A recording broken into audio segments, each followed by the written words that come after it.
आज के इस विस्तृत अध्ययन में हम एक बहुत ही एक ऐसे विषय पर बात करने वाले हैं जो वाकई में सोचने पर मजबूर कर देता है।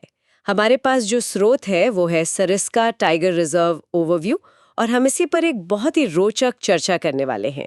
तो चलिए इसे विस्तार से समझते हैं। बिल्कुल, और ये विषय अपने आप में बहुत खास है। हाँ, क्योंकि देखिए आमतौर पर जब हम किसी ऐसी जगह के बारे में सोचते हैं जिसका इतिहास ही शिकार, गोलियों की आवाज और विनाश से जुड़ा हो, तो वहाँ जीवन के दोबारा पनपने की उम्मीद बहुत कम होती है ना। हाँ। ऐसा लगता है जैसे उस जगह का तो बस अंत ही होना है। सही कह रही हैं। लेकिन ये एक बहुत बड़ा विरोधाभास है कि जो जगह कभी जानवरों के अंत के लिए पहचानी जाती थी, वही जगह अचानक से उनके लिए दुनिया का सबसे सुरक्षित ठिकाना बन जाए।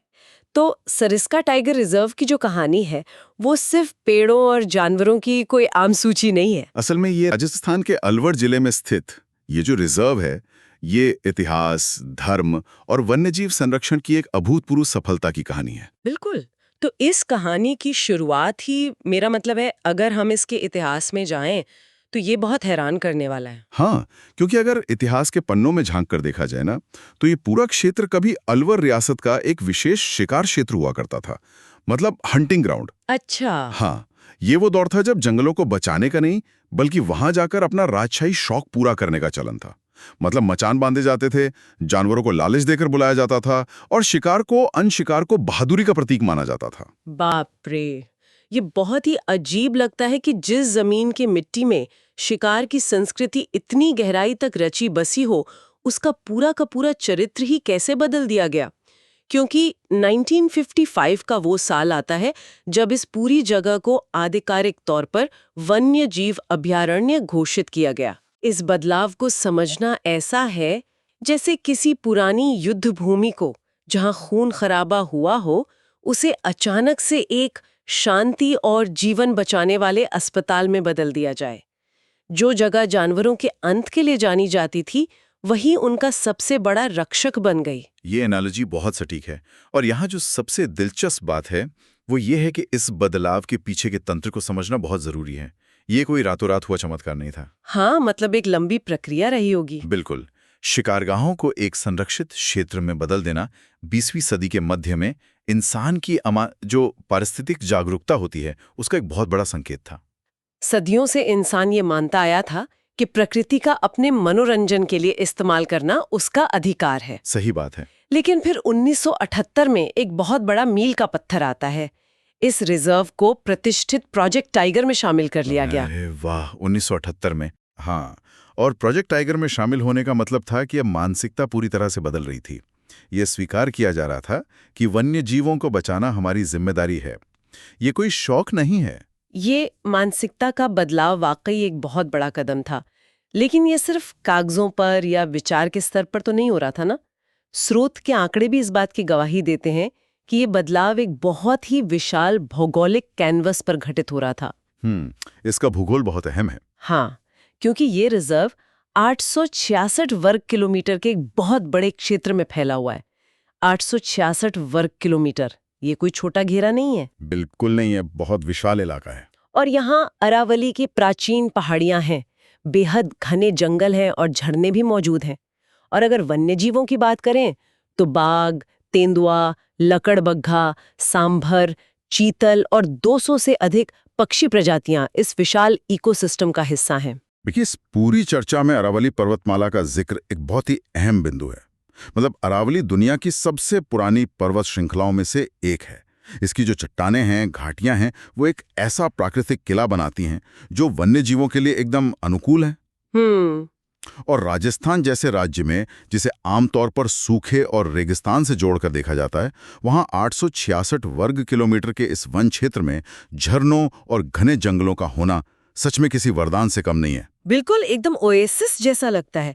लेकिन यहीं पर मेरे दिमाग में एक बड़ा सवाल उभर कर आता है। हाँ, बताइए। देखिए, इस पूरे 866 वर्ग किलोमीटर के क्षेत्र को टाइगर रिजर्व का नाम दिया गया है। सारी नीतियां, सारा फोकस और पूरी पहचान सिर्फ बाघों के इर्द गिर्द घूमती है। तो क्या ये इस विशाल पारिस्थितिकी तंत्र के अन्य नायकों के साथ थोड़ा अन्याय नहीं है? मतलब आप बाकी जानवरों की बात कर रही हैं? हाँ, जैसे लकड़ बगबूम की अपनी एक दुनिया है और वो 200 से अधिक पक्षी प्रजातियां जो इस जंगल को जिंदा रखती हैं। क्या टाइगर रिजर्व कहने से इन बाकी जीवों और इस पूरे अरावली के भूगोल का महत्व मतलब अनजाने में कम नहीं हो जाता? ये बहुत ही लाजमी सवाल है। सतह से देखने पे ऐसा लगता है कि सारा ध्यान सिर्फ एक प्रजाति पे क्यों है। लेकिन अगर हम वन्यजीव विज्ञान को गहराई से समझे ना, तो इसके पीछे का विज्ञान कुछ और ही कहता है। बाघ को पारिस्थितिकी में एक छाता प्रजाति मतलब अम्ब्रेला स्पीसीज माना जाता है। अच्छा, ये छाता प्रजाति का सिद्धांत असल में जमीन पर कैसे काम करता है? मतलब इसे थोड़ा और विस्तार से समझना दिलचस्प होगा। हाँ, तो देखिए, इसे एक चेन रिएक्शन की तरह देखा जा सकता है। बाघ किसी भी जंगल के फूड वेब के सबसे ऊपरी हिस्से में बैठता है। Top predator. बिल्कुल। अब मान लीजिए कि बाघ को बचाने की रणनीति बनाई जा रही है। एक बाघ को जिंदा रहने और अपना परिवार बढ़ाने के लिए एक बहुत बड़े इलाके और बहुत सारे शिकार की जरूरत होती है। सही है। उसका मुख्य शिकार होते हैं सांभर और चीतल जैसे शाकाहारी जानवर। तो बाघ को बचाने के लिए सबसे पहले ये सुनिश्चित करना होगा कि जंगल में सांभर और चीतल पर्याप्त संख्या में मौजूद हों। और सांभर या चीतल तभी बचेंगे जब उन्हें खाने के लिए पर्याप्त चारा मिलेगा, है ना? एकदम सही पकड़ा आपने। उन शाकाहारी जानवरों की आबादी तभी बढ़ेगी जब उनके चरने के लिए घने जंगल और बड़ी-बड़ी घास के मैदान हों। और अंत में वो जंगल और घास के मैदान तभी हरे भरे रहेंगे जब वहां का जल स्तर, जैसे वो झरने जिनका स्रोत में जिक्र है, वो सुरक्षित रहें और मिट्टी उपजाऊ हो। ओह, तो ये सब आपस में जुड़ा हुआ है। बिल्कुल। इसका मतलब है कि जब कोई टाइगर रिजर्व का बोर्ड लगाता है और बाघ को बचाने के नियम लागू करता है, तो वो अनजाने में ही उस पूरे 866 वर्ग किलोमीटर के पानी, मिट्टी, घास, हिरन, लकड़बग्घों और उन 200 पक्षी प्रजातियों का खुद ब खुद संरक्षण कर रहा होता है। अरे वाह! मतलब बाघ एक रक्षक की तरह काम करता है, जिसके छाते के नीचे पूरा का पूरा इकोसिस्टम सुरक्षित रहता है। हाँ, तभी इसे छाता प्रजाति कहते हैं। ये जानना वाकई रोमांचित करता है।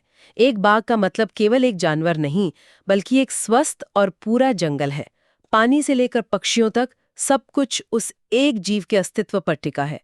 और अनजाने शायद इसी विशाल और सुरक्षित भूगोल ने सिरिस्का को उस ऐतिहासिक मील के पत्थर तक पहुंचाया जिसके लिए ये आज जाना जाता है। आप उस पुनर्वास वाले प्रयोग की बात कर रही हैं? हाँ, बिल्कुल। स्रोत का जो सबसे महत्वपूर्ण हिस्सा है वो यही है कि यह भारत का पहला रिजर्व है। आ जाते हैं और अक्टूबर-नवंबर में पानी के स्रोत भी भरे होते हैं, तो जल स्रोतों के पास वन्य जीवों को देखने की संभावना बहुत बढ़ जाती है।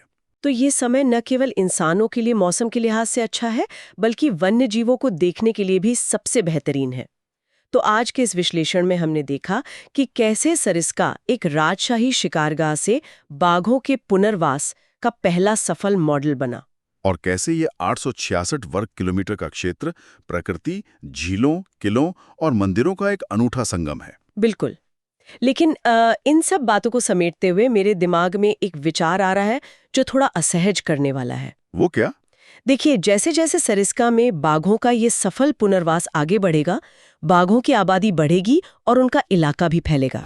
और उसी तरह ऐतिहासिक किलों और मंदिरों में आने वाले पर्यटकों की संख्या भी बढ़ेगी। तो भविष्य में एक ऐसा समय आ सकता है जब हमें ये तय करना पड़े कि इस जंगल पर पहला अधिकार किसका है। ये बहुत गहरा सवाल है ना?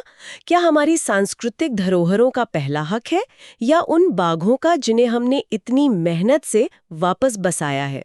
इंसान की बढ़ती हलचल और इस बढ़ते हुए जंगल के बीच ये संतुलन कैसे बना रहेगा, ये वास्तव में गहराई से सोचने वाली बात है। बिल्कुल, ये एक ऐसा विकास और संरक्षण का बिंदु है जिस पर भविष्य में एक बड़ा टकराव देखने को मिल सकता है। इसका कोई आसान जवाब तो नहीं है, लेकिन इस पर विचार करना बहुत जरूरी है। जी, और इसी विचारोत्तेजक सवाल के साथ हम आज के इस अध्ययन को यहीं विराम देते हैं।